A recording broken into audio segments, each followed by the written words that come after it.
ಅಮ್ಮಗೆ ಅರ್ಥ ಮಾಡ್ಸು. ಯಾವಾಗ್ಲೂ ನನ್ಗೆ ಕೆಲಸ ಹೇಳ್ತಾನೆ ಇರ್ತಾಳೆ ಫುಲ್ ಟೈಮ್. ಏನಾಯ್ತು ಇವಾಗ?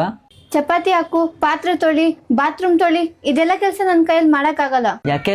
ಅವಳಿಗೆ ಹೋಗ್ಬಿಟ್ಟು ಕೇಳು, ನಾನೇನು ಈ ಮನೇಲಿ ಕೆಲ್ಸದವಳ ಅಂತ. ಅವಳಿಗೆಷ್ಟು ಈ ಮನೇಲಿ ಅಧಿಕಾರ ಇದೆ ಅಷ್ಟು ನಿಂದು ಇದೆ. ಅವಳಿಗೆ ಹೋಗಿ ಮೊಕ್ಕದ ಮೇಲೆ ಹೊಡೆದಂಗೆ ಹೇಳು, ನಾನು ಈ ಕೆಲಸ ಎಲ್ಲ ಮಾಡಲ್ಲ ಅಂತ. ನಿನ್ ಜೊತೆ ನಾನು ನಿಂತ್ಕೊಂಡಿದ್ದೀನಿ, ಮಿಕ್ಕಿದ್ದೇನಿದೆ ನಾನು ನೋಡ್ಕೊಳ್ತೀನಿ. ಏನ್ ನನ್ನ ಮಗಳು ಅಂದ್ರೆ ಸುಮ್ಮನೆ ಅನ್ಕೊಂಡ್ಬಿಟ್ಟಿದ್ದಾಳ ಅವಳು. ಸರಿ ಹೋಗಿ ಹೇಳು ಅವಳಿಗೆ, ನಾನು ನೋಡ್ತೀನಿ ನಿನ್ಗೇನ್ ಮಾಡ್ತಾಳೆ ಅವಳು. ಸರಿ ಅಪ್ಪ, ಆಯ್ತು. A few moments later. ಹೇಳೇ ಬಿಡ್ತೀನಿ ನಾನೇನ್ ನಿನ್ ಮನೆ ಕೆಲ್ಸದವಳ ಅಂತ. ಅಮ್ಮ, ನಾನ್ ನಿನ್ ಮೇಲೆ ಅಂತ ಕೆಲಸ ಮಾಡಲ್ಲ. ಯಾಕೆ? ನಾನೇ ನಿನ್ ಮನೆ ಕೆಲ್ಸದವಳ. ನೀನ್ ಮಾಡ್ಲೇಬೇಕು. ನಾನ್ ಮಾಡಲ್ಲ. ಹೌದಾ? ಸರಿ, ನಿಮ್ಮ ಅಪ್ಪನ್ ಕರಿತೀನಿ. ರೀ, ಏನು ನೋಡಿ ಮನೆ ಕೆಲಸ ಮಾಡಲ್ಲ ಅಂತವಳೆ. ನಿನ್ನೆತ್ತು ನಿಮ್ಮ ಮಗಳು ಮಗಳು ಮಗಳು ಅಂತ ತಲೆ ಮೇಲೆ ಕುಣಿಸ್ಕೊಂಡಿದ್ದ. ಇನ್ನ ಕುಣಿಸ್ಕೊ ತಲೆ ಮೇಲೆ. ಚಿಕ್ಕ ವಯಸ್ಸಲ್ಲೇ 2 ಬಿಟ್ಟು ಮನೆ ಕೆಲಸ ಮಾಡು ಅಂದ್ರೆ ಮಾಡಿರೋಳು. ನೀನು ನಿನ್ ಮಗಳು ಇದ್ದೀರಾ, ಏನೋ ಮಾಡ್ಕೊಳ್ಳಿ, ಕ್ಲಿಯರ್ ಮಾಡ್ಕೊಳ್ಳಿ. ನಾನ್ ಮಧ್ಯ ಬರಲ್ಲ. ನನ್ ಮುಂದೆನೇ ನೆಲ್ಗೆ ಓಡಿಸ್ತೀಯಾ?